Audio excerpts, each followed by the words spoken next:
여러분 안녕하세요. 예, 뭔가 굉장히 휑한 느낌이 들죠?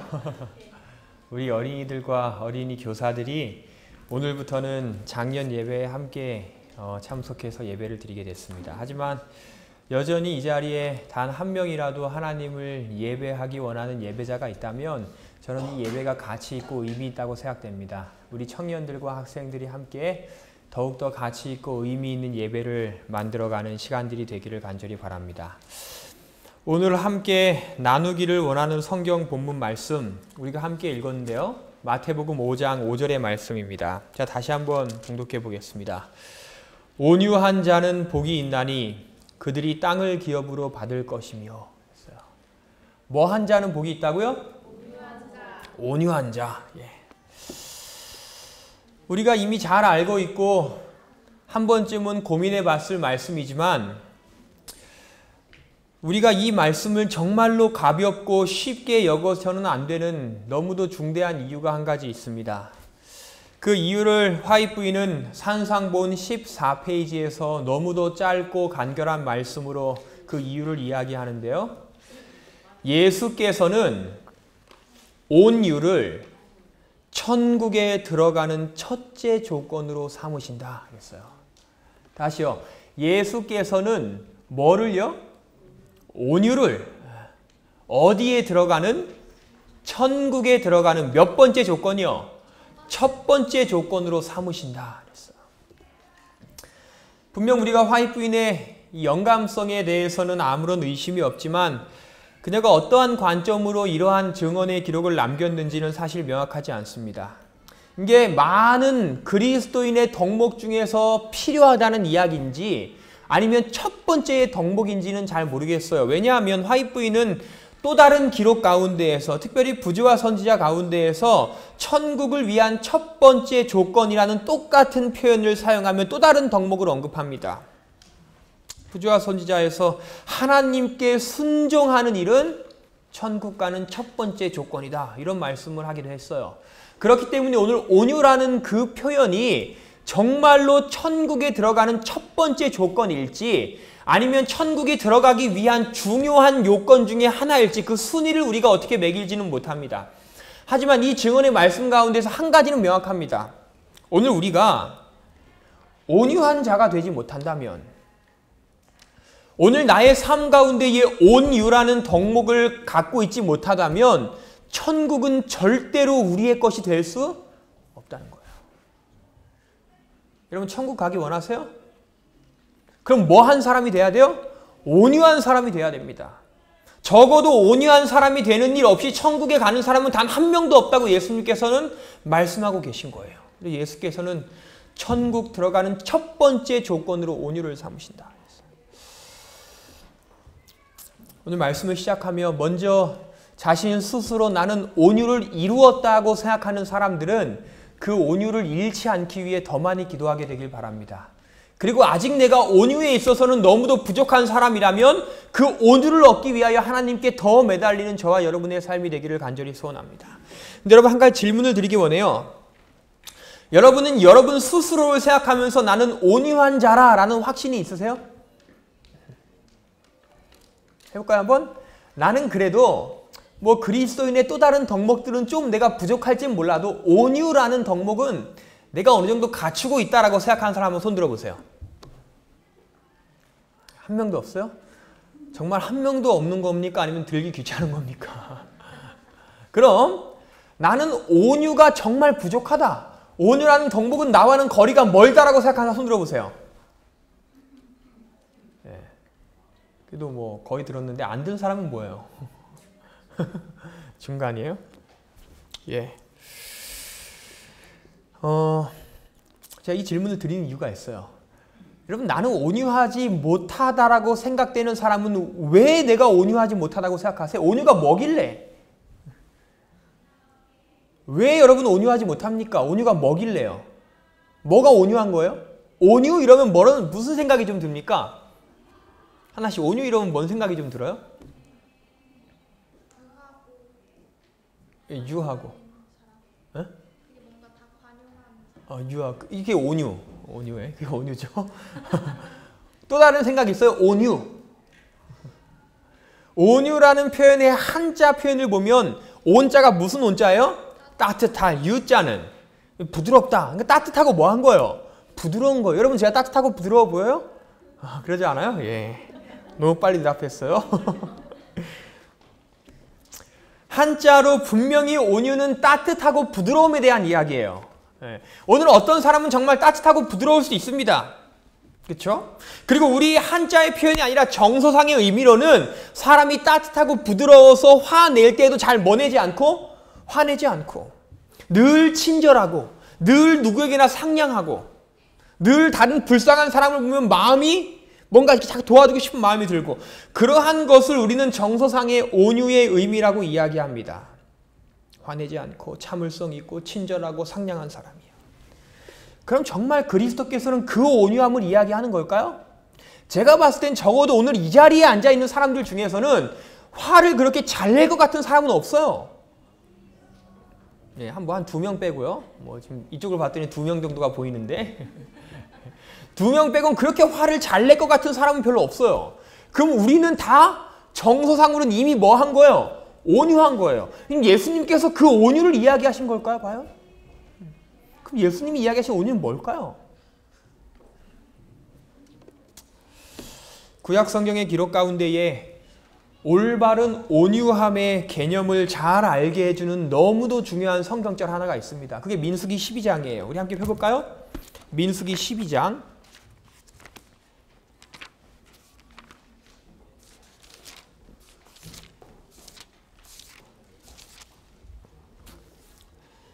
민수기 12장 3절의 말씀을 제가 봉독해 드립니다. 이 사람 모세는 온유함이 지면의 모든 사람보다 더하더라 이랬어요. 누구요? 이 사람 누구? 모세는 뭐가요?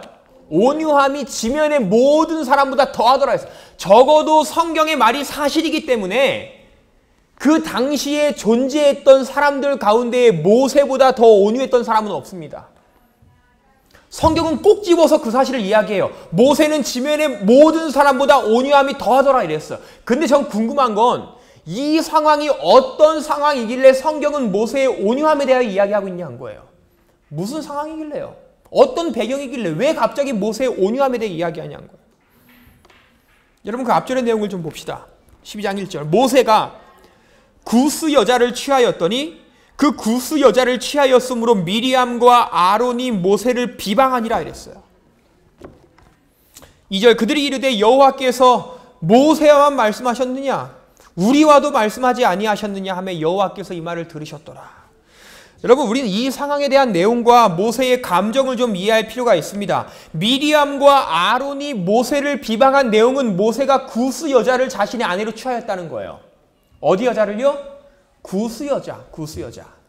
근데 부조화 선지자에 보면 모세가 취하였던 구스 여자는 당시에 모세의 아내였던 누구?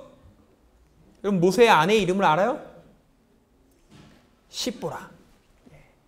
당시에 모세가 취하였던 이 구스 여자는 그리고 미리암과 아론이 비방하였던 그 모세의 아내는 십보라였습니다.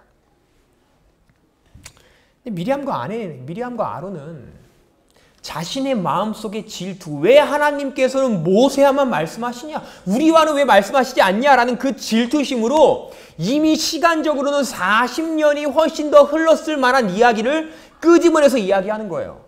모세가 그의 아내 십보라를 얻었는 건 이때로부터 40년이 지난 일입니다. 이미 40년 전의 일을 우리는 40년을 살아보지도 못했잖아요. 그죠? 저도 그래요. 아직 40년을 살아보지도 못했습니다. 그런데 그 긴 시간이 이미 흘렀을 이야기를 꺼내서 비방하는 거예요. 왜 구스 여자를 취하냐?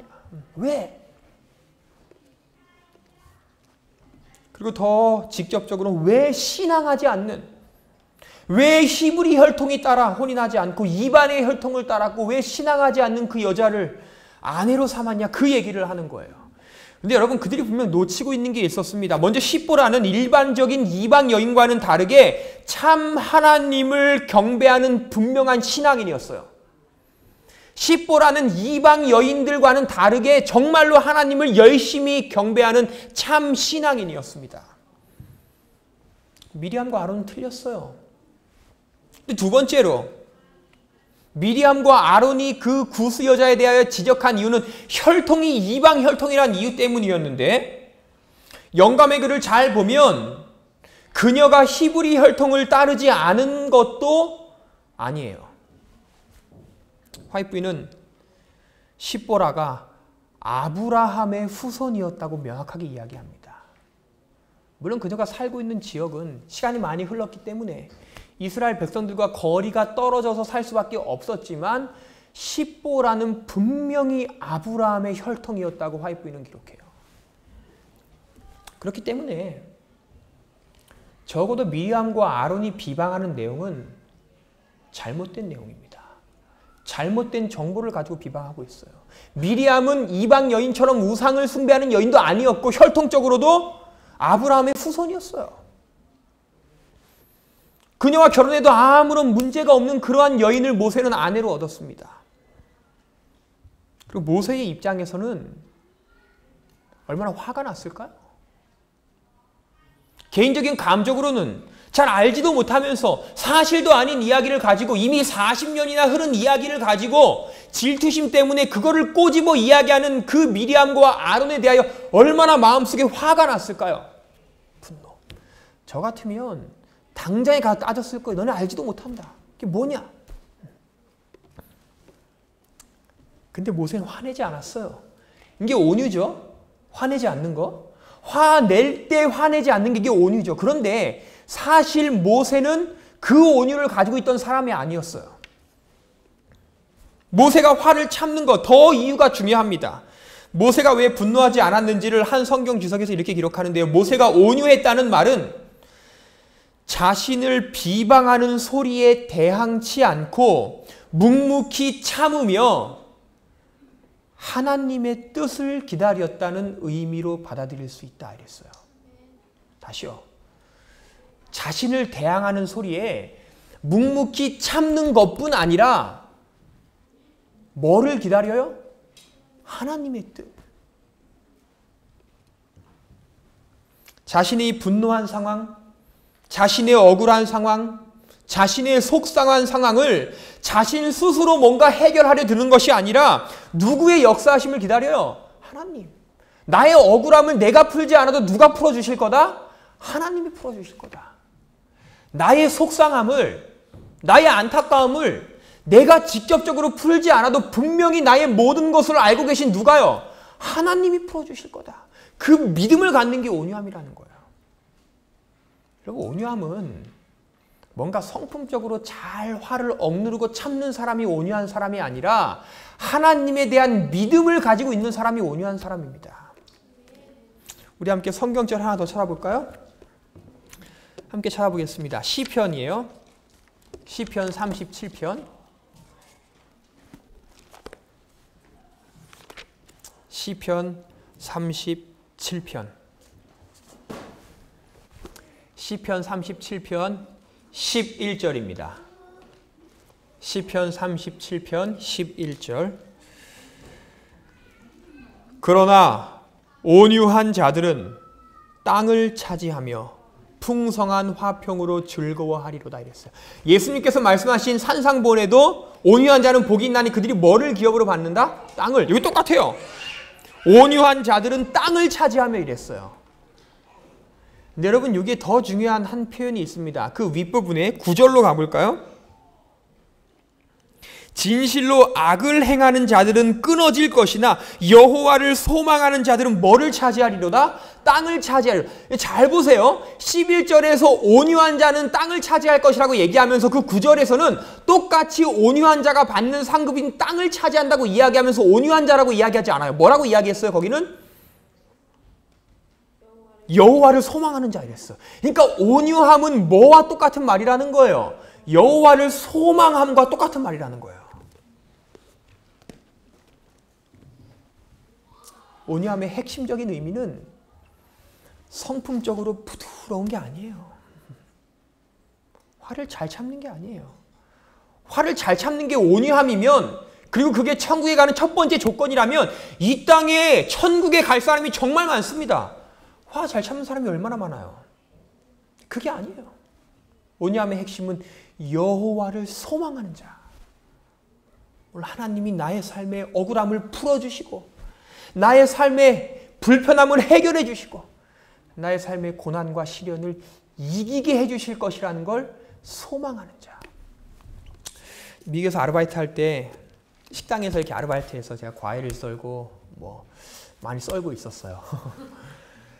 이제 아르바이트 할 때 좀 이렇게 뚱뚱한 백인이 있었는데 제가 그때 이제 기계로 콩햄을 이렇게 썰고 있었어요.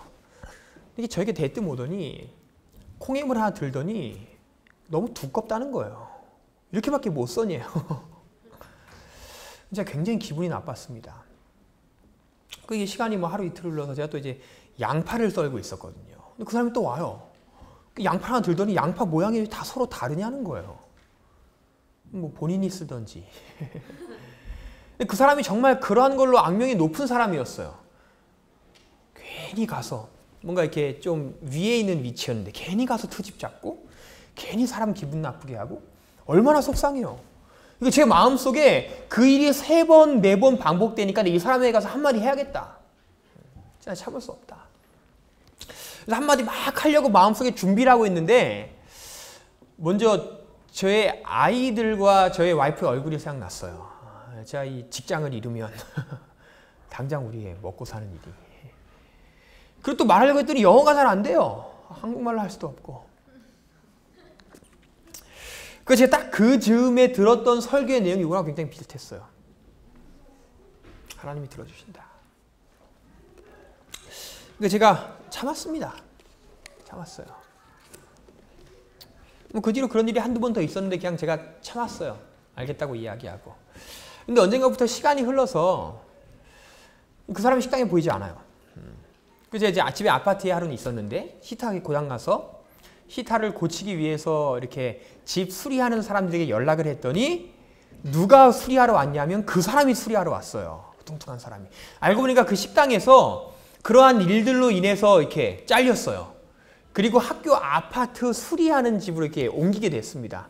저는 편안하게 소파에 앉아 있고 그 사람이 저희 집을 고치러 왔는데 저의 얼굴을 딱 보는 순간 그 사람 얼굴이 빨개지면서 백인들 얼굴이 잘 안 빨개지거든요. 흑인만큼이나. 근데 너무 빨개지면서 미안해하는 거예요. 굉장히. 제가 속으로 얼마나 통쾌하던지. 누가 해결해 주셨다? 하나님. 내가 해결하려 들지 않았더니 내가 그러한 생각을 가지고 참았더니 하나님이 해결해 주셨나 보다. 근데 제가 그 사람과 함께 붙잡고 이런저런 많은 이야기를 했습니다. 너 식당에서 왜 그때 내가 너무 속상했다. 왜 그랬냐. 그래서 내가 미안했다. 뭐 그러한 이야기를 하고 잘 해결됐던 그러한 경험이 있습니다. 여러분, 온유함은 한순간에 화를 참아내는 행동에 대한 이야기가 아니라 그러한 행동을 하는 마음의 동기, 마음의 믿음에 대한 이야기예요. 우리 사랑하는 태능교회 청년과 학생 여러분들이시여, 오늘 우리가 이 예수님께서 말씀하신 산상본의 말씀을 잘 적용하기 위하여 단순히 화날 때 화를 잘 참는 사람이 되기를 원치 않습니다. 묵묵히 이 악물고 참는 사람이 되길 원하지 않아요. 하지만 우리가 진정으로 온유한 자가 되기 위하여 하나님의 역사하심을 기대하고 기다리고 그것을 위하여 기도하는 자가 되어야 된다는 사실이에요. 나의 억울함과 분노, 속상함 내가 나서서 해결하지 않아도 누가 해결한다고요? 하나님이 해결한다고요. 그래서 민수기 12장 2절 모세의 온유함에 대한 표현을 보면 12장 2절에 보면 이러한 표현이 있어요. 12장 2절 여호와께서 이 말을 들으셨더라 이랬어요. 누가요? 여호와께서. 굉장히 중요한 표현입니다. 모세를 향하여 억울하게 이야기하고 알지도 못하고 이야기하는 그 모든 것들을 다 누가 들으셨다고요? 여호와께서 들으셨다고요. 오늘 저와 여러분의 삶 가운데에 이러한 고백이 있게 되기를 간절히 소원합니다. 나의 모든 불편한 것, 나의 감정, 억울함 누가 들으셨다? 여호와께서 들으셨다. 시간이 흘렀기에 우리가 더 긴 말씀을 나누기 어렵지만 12장 13절, 민수기 12장 13절의 말씀을 통해서 이 온유함에 대한 한 가지 구체적인 적용을 좀 생각해 보게 되는데요. 12장 13절, 모세가 여호와께 부르짖어 이르되 하나님이여 원하건대 그를 고쳐 주옵소서 이랬어요. 이 그가 누굴까요? 모세가 기도한 그를 고쳐 주옵소서 한 그가 누굴까요? 미리암이에요. 미리암이 뭐가 걸렸어요? 나병, 문둥병에 걸렸습니다. 자, 잘 생각해 보세요. 나를 향하여 그렇게 비방하고 못된 이야기를 했던 사람이 벌받아서 나쁘게 됐을 때에 여러분 어떻게 생각하겠어요? 통쾌해. 쌤통이다. 그건 온유함이 아니라는 거예요. 진정한 온유한 자는 나를 속상하게 했던 그 사람을 위하여 뭐 할 수 있는 사람이에요? 기도할 수 있는 사람이에요. 하나님 그를 고쳐주옵소서. 기도할 수 있는 사람. 오늘 우리의 마음속에 시련, 어려움이라는 단어를 생각하면 떠올리게 되는 사람이 있습니까? 오늘 우리가 진정으로 온유한 사람이 되기 위하여 그 사람을 위하여 기도할 수 있는 자들이 되기를 간절히 소원합니다. 예수님께서 말씀하신 것처럼 그 기도가 천국에 가는 몇 번째 조건이라고요? 첫 번째 조건이라고. 말씀을 줄이려 합니다. 온유한 자는 여호와를 소망하는 자라고 말씀드렸어요. 여호와를 소망하는 자는 땅을 기업으로 받을 것이며 오늘 저와 여러분의 삶 가운데에 이 약속이 이루어지게 되기를 간절히 소원합니다. 더 나아가서 오늘 우리가 모세처럼 진정한 온유한 자로서 나를 힘들게 하고 나를 억울하게 만드는 그 사람을 위하여 뭐 할 수 있는 사람이요? 기도할 수 있는 사람이 되기를 간절히 바랍니다. 그로 인하여 우리 사랑하는 청년과 학생 그리고 저의 삶 가운데에 하나님께서 준비해 놓으신 천국을 잃지 않게 되는 우리 모두의 삶이 되기를 간절히 바라면서 말씀을 드리겠습니다.